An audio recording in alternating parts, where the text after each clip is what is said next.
बिस्मिल्लाहिर्रहमानिर्रहीम। मेरा नाम मोहम्मद रज़ा खान है और आज मैं एक दूसरी वीडियो के साथ आपकी खिदमत में पेश हूँ। आज हम लोग एक बहुत आसान और बहुत इजी टॉपिक पढ़ने जा रहे हैं और ये टॉपिक हमारे एनवायरनमेंट से रिलेटेड है और ये एक ऐसा टॉपिक है कि हर बंदे को मालूमात इसके बारे में होना चाहिए। जिस माहौल के बारे में जहाँ हम रहते हैं, जिस माहौल में हम रहते हैं, इस माहौल की कुछ मालूमात हम आपको आज देंगे और जिस माहौल के अंदर हम रहते हैं इसके माहौल के बारे में हम पढ़ रहे हैं और हम ये जानना चाह रहे हैं कि जिस स्फीयर के अंदर हम रह रहे हैं, माने पूरी दुनिया के अंदर हम रहते हैं, इसको हम बायोस्फीयर कहते हैं, जहाँ जिंदगी एग्जिस्ट करती है। और भी प्लैनेट्स हैं और प्लैनेट्स के अंदर क्या होता है, जिंदगी एग्जिस्ट नहीं है। खोज चल रही है, रिसर्च चल रही है, एक्सपर्ट पता लगा रहे हैं, मगर अभी इस दुनिया में हमारी जिंदगी है तो उसको हम बायोस्फीयर कहते हैं। मगर हमने कल वाले लेक्चर्स के अंदर 5 स्फीयर पढ़ी थी, मगर मैट्रिक क्लास में अंदर हमारे पास 2 स्फीयर के अंदर हम बताया डिटेल के अंदर पढ़ेंगे। पहली हमारे पास ट्रोपोस्फीयर थी, दूसरी स्टेरियोस्फीयर। ट्रोपोस्फीयर, ट्रोपो माने क्या होता है, चेंजेबल।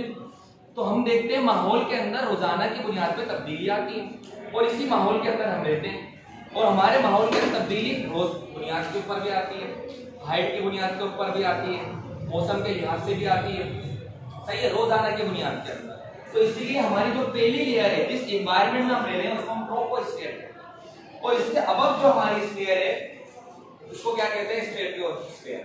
सही है।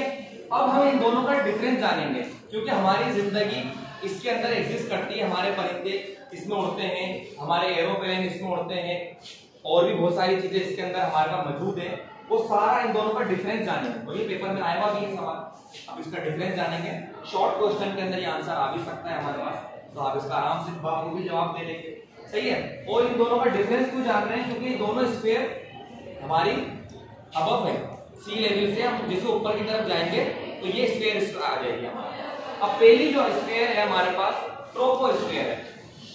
ट्रोपोस्फीयर और स्टेरियोस्फीयर में पहला फर्क हमें वाज़ेह तौर पे नजर आएगा जब हम सी लेवल से, माने जमीन से, सी लेवल कह रहे हैं जमीन से जैसे 0 किलोमीटर से हम 11 किलोमीटर से अबव जाएंगे, ऊपर की तरफ जाएंगे, तो हमारा आएगा ट्रोपोस्फीयर। अब इस ट्रोपोस्फीयर में क्या क्या होता है, तो सबसे पहले आप क्या देखें कि ये हमारे एनवायरनमेंट का 75% है, माने जो भी इसमें गैसेस हैं, जितना भी हमारा पूरा माहौल है उसकी 75% गैसेस और ये पूरा माहौल ट्रोपोस्फीयर से बना है। पहला, अगर हम उसकी कंपेयर बात करें तो स्टेरियोस्फीयर बहुत लेस है क्योंकि आगे भी बहुत सारी स्फीयर है, जैसे हमने कल पढ़ी थी मीसोस्फीयर है, उसके बाद थर्मोस्फीयर है, फिर एक्सोस्फीयर है और उसके बाद 5वीं स्फीयर के बाद हम इस कशिश सगल ग्रेविटेशनल फोर्स से बिल्कुल निकल जाएंगे स्पेस में जाने। ये हमारे पास very less part of atmosphere है, हमारे पास very less part of atmosphere है, ये हमारे पास कम है। सही है दोस्तों। अब हमारे पास इन दोनों का टेम्परेचर में भी बकायदा डिफरेंस है। वो कैसे डिफरेंस है टेम्परेचर का, इस ट्रोपोस्फीयर के अंदर 15 डिग्री सेल्सियस, जैसे हम ऊपर जाएंगे आप देखिए अब हाई लेवल एल्टीट्यूड के ऊपर सर्दी होती है। हम इसकी जिंदा मिसाल ऐसे देख सकते हैं कि हम हैदराबाद कराची में रहते हैं, तो हम हैदराबाद से और ऊपर जाएंगे तो हमारे पास ट्रेन भी जो है आपकी वो तेजगाम 7 अप आती है, मतलब ऊपर की तरफ जाते हैं, बलाई इलाकों की तरफ जाते हैं। तो आप देखिए बलाई इलाकों में सर्दी ज्यादा होती है, तो बकायदा हम बलाई इलाकों में जा रहे हैं तो हमारे पास टेम्परेचर बढ़ रहा है, हम एल्टीट्यूड की तरफ जा रहे हैं, हाइट की तरफ जा रहे हैं, तो 50 डिग्री सेल्सियस से -56 तक होता है इसका टेम्परेचर। सही है ट्रोपोस्फीयर। जबकि हम स्टेरियोस्फीयर का देखें तो इसका टेम्परेचर जो है वो एग्जैक्ट नहीं बताया साइंटिस्ट ने, क्योंकि इसका जो टेम्परेचर है वो चेंज होता है। और वो कैसे चेंज होता है, जैसे हम ऊपर की तरफ जाएंगे, माने ट्रोपोस्फीयर हमारी खत्म हो गई, अब हम 11 से 55 किलोमीटर की तरफ जो होगी हमारे स्टेरियोस्फीयर होगी। हमने यहाँ पर क्या पढ़ा था, 0 से 11 किलोमीटर तक, मगर अब हम 11 से 55 किलोमीटर के ऊपर चले गए तो हमारा क्या आ गया, स्टेरियोस्फीयर आ गया। सही है, स्टेरियोस्फीयर आ गया। स्टेरियोस्फीयर में हमारा टेम्परेचर कैसे देखेंगे कि इसके अंदर टेम्परेचर जो है वो वेरी, जो टेम्परेचर है इसके अंदर वो हमारा, जैसे हम और ऊपर जाते जाएंगे तो हमारा टेम्परेचर हॉटर से हॉटेस्ट पे जाएगा।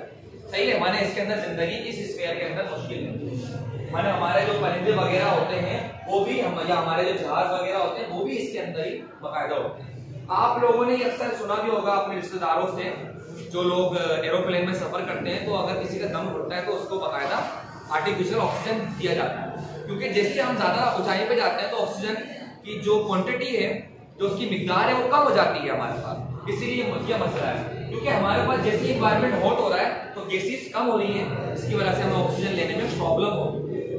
जैसे इसकी एक मिसाल और है कि बुर्ज खलीफा के ऊपर हम जाते हैं, जो हमारी दुनिया की सबसे ऊंची बिल्डिंग है, ऊंची इमारत है, तो उसके अंदर 60 मंजिला के बाद वहां पर आर्टिफिशियल ऑक्सीजन दिया गया। पूरी तरह ऑक्सीजन नहीं होता, आर्टिफिशियल ऑक्सीजन है वहां का, क्योंकि इतना ऊपर जाने के बाद ऑक्सीजन पूरी तरह हमें नहीं होता, हम नहीं ले पाते, क्योंकि हम नेचुरल एनवायरनमेंट से थोड़ा सा ऊपर चले गए, नेचुरल से थोड़ा सा ऊपर चले गए। सही है, तो ये बात हमने समझी।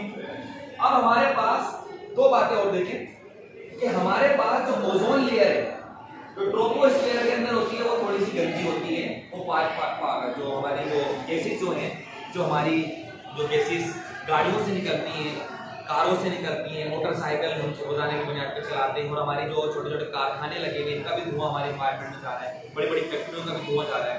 जैसे कराची, हैदराबाद में हमारे कोठरी के अंदर कितनी फैक्ट्रियां लगी हैं, और इसकी बुनियाद के ऊपर अभी देखिए स्मोक भी कितना बढ़ रहा है। तो हमारी गैसेस ऊपर जा रही है, जिससे एनवायरनमेंट खराब हो रहा है। तो ट्रोपोस्फीयर में ओजोन लेयर जो होगी तो मगर वो पॉल्यूटेड गैस हो, जबकि ओजोन लेयर स्टेरियोस्फीयर में जो होगी वो क्या होगी, वो शील्ड्स करेगी, वो ढाल बन जाएगी, वो रोक लेगी किसको, अल्ट्रावायलेट रेज से।